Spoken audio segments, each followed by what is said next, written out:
and Off-Road Jamboree Summer Nationals, a part of the B.F. Goodrich Performance Series. Gary Lee along with Army Armstrong as we take a look at round 2 matchups. Andy Brass and Bigfoot against the Monster Patrol and Paul Schaefer. And it's Fred Schaefer and Barefoot against the Carolina Crusher. Magnum Force against Bigfoot. So Army, your thoughts on round 2's matchups? Gary, Bloomsburg, Pennsylvania always brings out the best in the monster trucks, and this is no exception. We're ready to go into the second round action, and we notice something that's kind of unique. That's the fact that Dodge, Ford, and Chevrolet are all even going into this round. Each one of the manufacturers took 2 wins in that first round to roll them over into the second. Let's see how it's going to pan out. Back to you, Gary.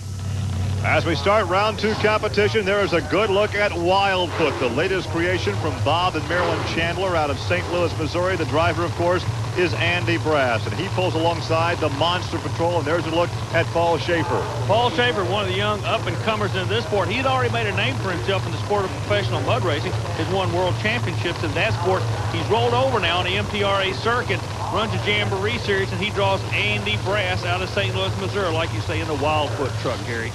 And Brass was the quick qualifier. Here's a look back at his qualifying run. Now watch the air this guy gets. But also notice how soft the truck lands. That's the trick. See, it absorbs the energy. Well, yeah, but look at the shot he took in the cockpit, though. Now, here is a look at Paul Schaefer's round 1 win over Brian Welsh driving the Moving Violation. Is that the same Paul Schaefer that's a band director on a national television show? No, I don't think he works with David Letterman. No wig and beard, and this is what he does in the weekend. Here's a look again at Wildfoot as he pulls alongside Paul Schaefer and the Monster Patrol. This is round 2 competition from Bloomsburg, Pennsylvania. Chevrolet and Ford, one of them's going to go on a trailer, not be able to come back. Who is it going to be? Andy Brass is the odds-on favorite. Just because of time in the seat, Schaefer runs him tough. No. Oh, I like that new camera angle. Hang on there, Schaefer. He gets over into Andy's shutdown lane.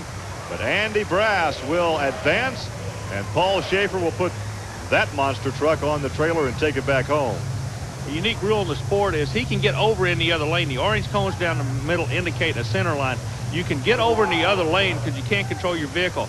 The rule is, though, you cannot make contact with the other truck. So and no look harm, at the no height foul there. Look at the air that Andy Brass is getting in Wildfoot. And Brass, the pilot, has landed. Let's go down trackside and get a comment with him. Army? Andy, looking good. New driver suit and all going into the next round. What's it feel like out there? Well, the track's feeling a little bit better than what it did in qualifying earlier. You know, they did a lot of work to the ramps. We was having a lot of problem with air. But it still felt like we got a lot of air on this run. But like I say, we switched lanes this round. You know, we was digging in off the line. Seemed like the truck was twisting on us. You know, we did a lot of work to the Firestone tires on us. We cut them a little different. So we pulled over in the other lane, hoping we could pull a straight shot off the line. We did do that. We was pulling pretty good. You know, we was hoping to beat a good time, beat Fred's time. You know, we did do that. So I'm happy with the run. Well, of course, Andy was referring to Fred Schaefer's first round run of a 5.417. Now, Fred draws Gary Porter in round 2. There's a look at the Carolina Crusher. Another Chevrolet versus Chrysler battle. Remember, when we started this round, we had 3 Fords, 3 Dodges, 3 Chevrolets. Porter's one of the Chevrolets. Matter of fact, he's the only one left right now, as Paul Schaefer was bumped out previously by the foot. We'll take a look now at Porter's round 1 win over Tropical Thunder, Wayne Smozanik out of Jupiter, Florida. There's a look at the margin of victory for Gary Porter. And now back to round 2 action. There's a look at Gary Porter, the Carolina Crusher, and he pulls up against Fred Schaefer in Barefoot, Chevrolet and Dodge. Dodge has a tendency to really leg it on the big end, try to really air it out. Oh, look at that. He flew over the finish line, Gary.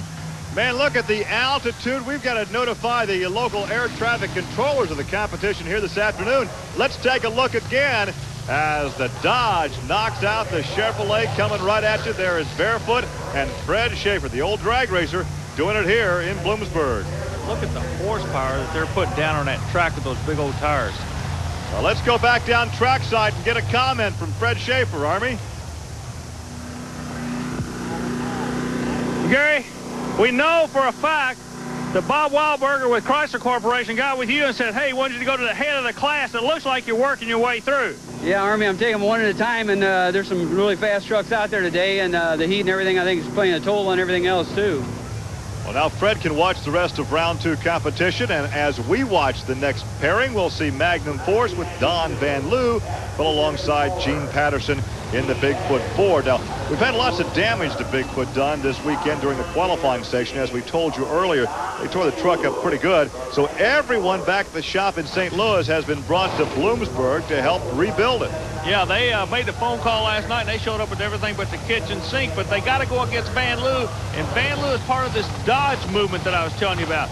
Dodge wants to go head-to-head with Ford. Their dream is coming true right now. This is a corporate war right now. It's not just between these two guys. Well, of course, the Chevy Privateers are on the trailer. We had two Chevys at the start of round 2. They're both out. Oh, look how close this one is. You call it. No, I don't. That was just about as close as you can come to a dead heat, a photo finish. Fans love that when there's a guy with the home videotape camera. He'll have to go back and check the video to see who won this thing. Boy, Van Loo is really starting to step up. You know, he's getting confidence with the truck.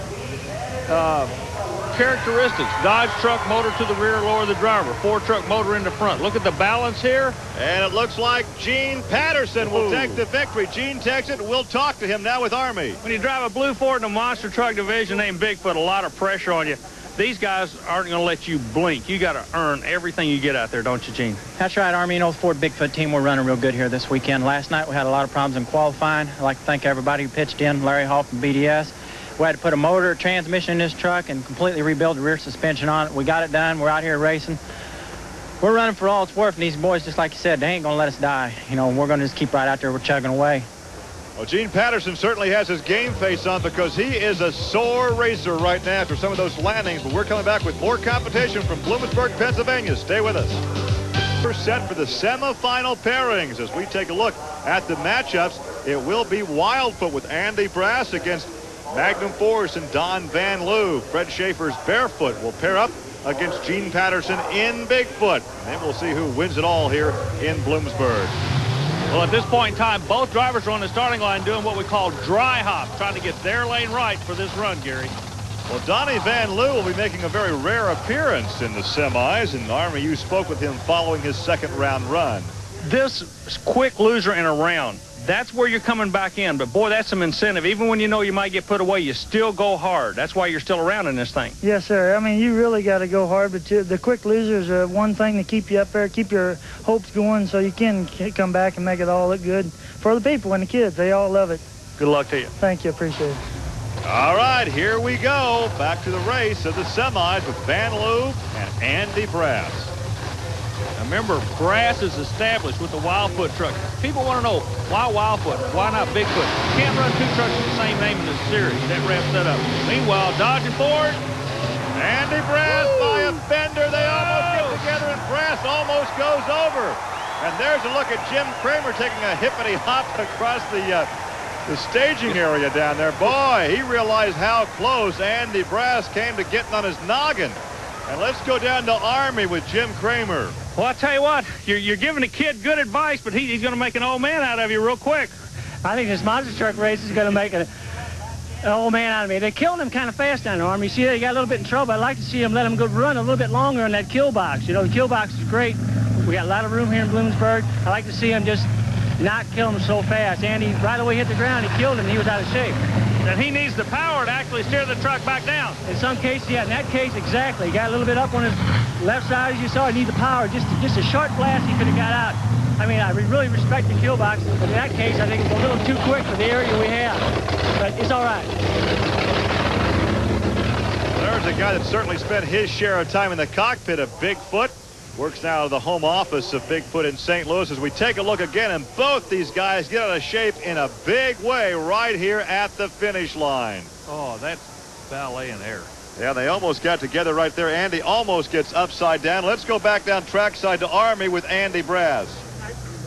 What you're looking at right now is the crew's coming over. When the truck landed, it landed kind of a lollygaggle. They think it may have rolled the wheel, rolled the tire off of the rim. I'm with Andy Brass right now. Andy, boy, you had your hands full down there. There's no slack time on that finish line area of this track, is there? No, there isn't. You know, the finish line on this track's been kind of rough. We pulled over in this lane. We're getting better traction off the line in this lane, but the landing area in the left lane's pretty rough on us.